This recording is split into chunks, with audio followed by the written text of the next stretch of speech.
so busy. You're my go-to. How do you feel about being part of the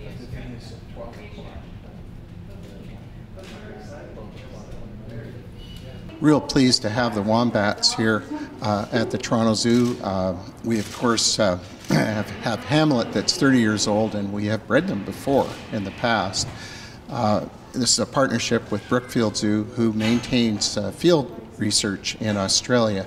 And Dr. Peter Crowcroft, that was our director here many years ago, who's from Australia, actually set up this program. We have received a pair of young southern hairy-nosed wombats. They were orphans from South Australia. They were hand-raised at Monardo Zoo just outside Adelaide, South Australia, and from there they came through Chicago, and from Chicago to Toronto, and we've just put them on exhibit. It's a species that we have exhibited here at the zoo for almost 30 years. The original ones came from Australia as well. We've had one surviving baby over the years. They're a very, very difficult species to breed in captivity, so we're hoping with this new pair to have some babies in the near future. There are only 9 in North America right now. There's 3 here in Toronto, 3 in Chicago, and the other 3 are peppered around the US and other zoos. So it's not a species that you see very often outside of Australian collections.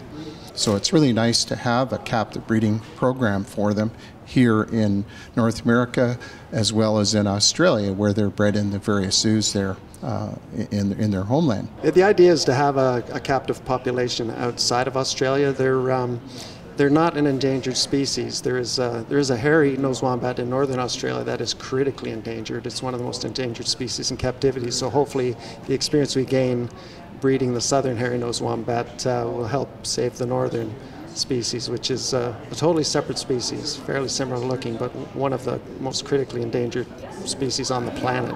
In the wild, they're mostly grazers. They eat mostly grasses. Then they dig a bit, things like tubers and roots.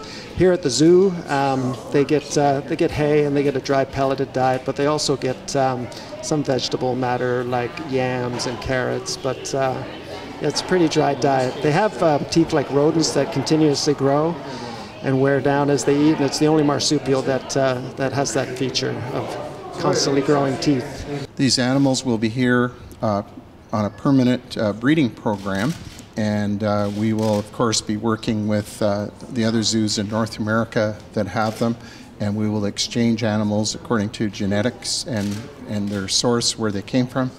And this will help us keep a good breeding program going in North America. And of course, the biodiversity, they're so interesting. They're from Australia.